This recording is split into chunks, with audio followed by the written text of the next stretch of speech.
Oke anak-anak, selamat pagi. Bertemu lagi dengan saya di pelajaran ekonomi. Nah, untuk hari ini saya itu mau lanjut ke bab selanjutnya, ke materi selanjutnya gitu.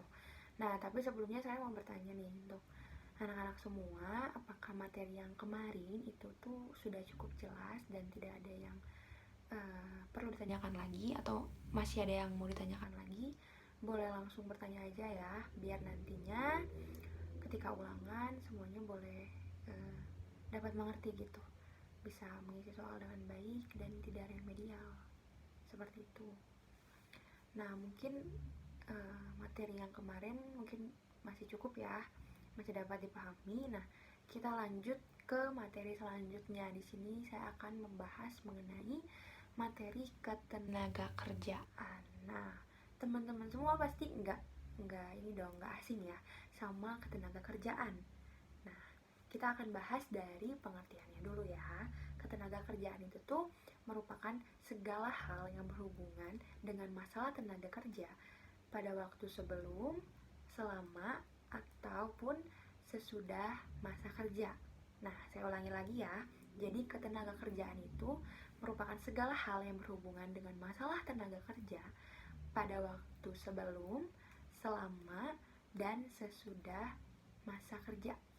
Nah, ini tuh tentang ketenaga kerjaan tuh ada undang-undangnya. Nah, ada di Undang-Undang Nomor 13 Tahun 2003. Nanti teman-teman boleh dibaca ya di rumah mengenai Undang-Undang Nomor 13 tahun 2003 ini, karena itu isinya cukup panjang dan cukup memakan waktu kalau dibaca gitu. Jadi nanti di rumah boleh dibaca ya teman-teman.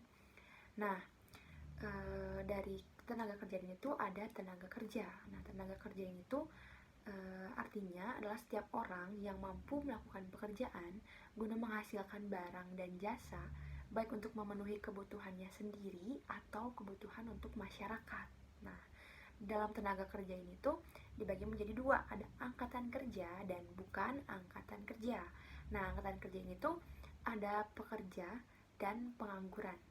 Nah, kalau bukan angkatan kerja ini tuh contohnya seperti ibu rumah tangga, terus yang sudah pensiun. Nah, itu masuk ke bukan angkatan kerja. Nah, lalu ada juga pelajar. Nah, kalau angkatan kerja itu sendiri, ini tuh sekumpulan orang yang sudah masuk ke dalam usia kerja. Usia kerja tuh 15 tahun ke atas. Nah, dia bisa dikatakan sebagai angkatan kerja ketika dia sudah masuk ke dalam usia tenaga kerja.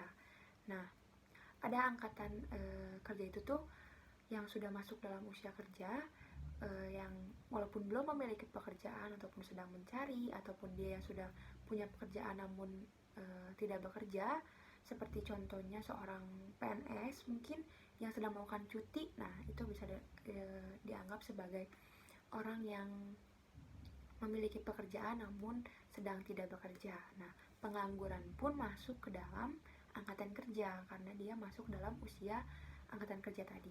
Nah, angkatan kerja ini tuh adalah tenaga kerja yang siap, yang mampu dan berkeinginan ataupun bersedia untuk bekerja jika terdapat kesempatan kerja, baik yang sudah mendapatkan atau yang sedang mencari pekerjaan. Nah, dapat dipahami ya teman-teman semua mengenai angkatan kerja tadi. Nah, untuk pengangguran ini tuh ada beberapa macam. Jadi pengangguran terbuka ini tuh ada orang yang tidak memiliki pekerjaan namun dia sedang mencari pekerjaan, jadi dia berusaha untuk mencari pekerjaan. Ada juga yang tidak memiliki pekerjaan namun dia mencoba untuk memulai usaha. Ada juga orang yang tidak memiliki pekerjaan dan dia tidak berusaha untuk mencari dan tidak berusaha untuk memulai usaha. Jadi dia berpikir kalau dia nggak akan diterima di mana-mana. Nah, jangan sampai kita seperti itu ya. Kita lanjut ke pembagian ketenaga kerjaan. Di sini tuh ada dua, ada berdasarkan kemampuannya dan ada yang berdasarkan hubungan dengan produk. Nah, kita bahas satu-satu ya. Yang pertama itu ada berdasarkan kemampuannya. Ini tuh terbagi menjadi tiga. Yang pertama itu ada tenaga kerja terdidik, yang kedua ada tenaga kerja terlatih, dan yang ketiga ada tenaga kerja tidak terdidik dan tidak terlatih.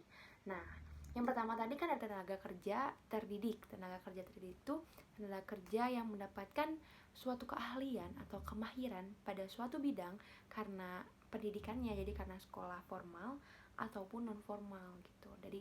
Jadi dari pendidikannya ataupun dari mungkin dia mengikuti kursus gitu. Nah, kalau tenaga kerja terlatih itu tenaga kerja yang memiliki keahlian dalam bidang tertentu yang didapatnya tuh melalui pengalaman dia bekerja gitu. Nah, kalau tenaga kerja tidak terlatih dan tidak terdidik ini tuh tenaga kerja yang mengandalkan biasanya tenaga kerja kasar gitu, yang mengandalkan kekuatan gitu, mengandalkan otot gitu, kekuatan tubuhnya. Nah, mungkin contohnya seperti kuli bangunan yang mungkin yang angkat-angkat aja, nah, tapi yang lainnya tuh biasanya mereka punya keahlian sendiri gitu. Dua, itu ada berdasarkan hubungan dengan produk. Ini tuh terbagi menjadi dua. Yang pertama ada tenaga kerja langsung dan ada tenaga kerja tidak langsung. Nah, untuk tenaga kerja langsung ini tuh tenaga kerja yang di pabrik gitu, yang secara langsung terlibat pada proses produksinya dan biayanya tuh dikaitkan pada biaya produksi atau barang yang dihasilkan. Nah, sedangkan tenaga kerja tidak langsung itu tuh merupakan tenaga kerja di pabrik yang tidak terlibat secara langsung pada proses produksinya dan biayanya tuh dikaitkan pada biaya operasional pabrik. Nah, seperti itu ya. Tadi ada berdasarkan kemampuannya, berdasarkan hubungan dengan produk. Yang berdasarkan kemampuannya tenaga kerja terdidik, tenaga kerja terlatih, tenaga kerja tidak terdidik dan tidak terlatih. Berdasarkan hubungan dengan produk ada tenaga kerja langsung dan tenaga kerja tidak langsung. Nah, beralih ke masalah apa sih di ketenaga kerjaan itu? Ketenaga kerjaan itu yang kita tahu tuh kalau di Indonesia tuh pengangguran ya, angka pengangguran di Indonesia tuh cukup tinggi. Nah, masalah ketenaga kerjaan yang lainnya tuh adanya melimpahnya jumlah tenaga kerja, lalu rendahnya kualitas tenaga kerja, lalu ada pengupahan, lalu kesehatan dan keselamatan kerja, lalu ada outsourcing, pemutusan hubungan kerja atau PHK, ada tenaga kerja Indonesia dan ada tenaga kerja asing. Nah, dari masalah tenaga kerja itu kita tuh ada harus memiliki upaya gitu untuk meningkatkan kualitas tenaga kerja yang kita miliki. Nah, yang pertama tuh adanya pendidikan dan pelatihan. Pendidikan pasti penting ya. Pendidikan tuh yang pertama biasanya yang utama gitu yang dilihat ketika kita melamar suatu pekerjaan gitu. Dan pelatihan juga diperlukan karena dalam pekerjaan tuh nggak sedikit gitu orang-orang yang bertanya mengenai pengalaman yang sudah kita lakukan. Lalu adanya magang tuh gimana kita untuk terjun langsung ke lapangannya gitu. Lalu ada pengelolaan produktivitas dan prestasi tenaga kerja. Nah, teman-teman semua mungkin dari ketenaga kerjaan itu tadi udah cukup mengerti ya dari ketenaga kerjaan. Mungkin kalau belum dipahami atau masih ada yang ini tuh apa boleh langsung tanyakan ke saya ataupun ke teman-temannya juga yang sudah mengerti juga boleh. Nah, sudah ini saya akan membagi ke beberapa kelompok. Nah, untuk teman-teman semua nanti saya minta untuk berkumpul dengan kelompoknya masing-masing, berdiskusi. Nanti setiap kelompoknya akan saya berikan satu permasalahan yang harus didiskusikan gitu. Nanti boleh dicatat hasil dari diskusinya, satu aja ya, satu kelompok satu, nanti langsung dikumpulkan ke saya. Nah, ini kan untuk kelas ekonomi ini berakhir dalam 30 menit lagi ya, 30 menit. Berarti saya kasih waktu 30 menit untuk berdiskusi dengan teman kelompoknya. Nah, tolong dimaksimalkan semaksimal mungkin supaya nanti hasilnya boleh maksimal gitu. Nanti boleh dikumpulkan ke saya. Nah, untuk pertemuan selanjutnya kita akan membahas apa yang sudah didiskusikan tadi. Nah, jadi setiap kelompoknya boleh presentasi di depan dan menjelaskan ke teman-temannya gitu, supaya teman-temannya pun dapat memahami gitu apa yang sudah didiskusikan oleh setiap kelompok. Nah, seperti itu ya. Mungkin untuk pertemuan saat ini sampai di sini. Kalau ada yang mau ditanyakan, boleh langsung tanya ke saya aja. Nanti kita bertemu di pertemuan selanjutnya. Selamat siang, terima kasih.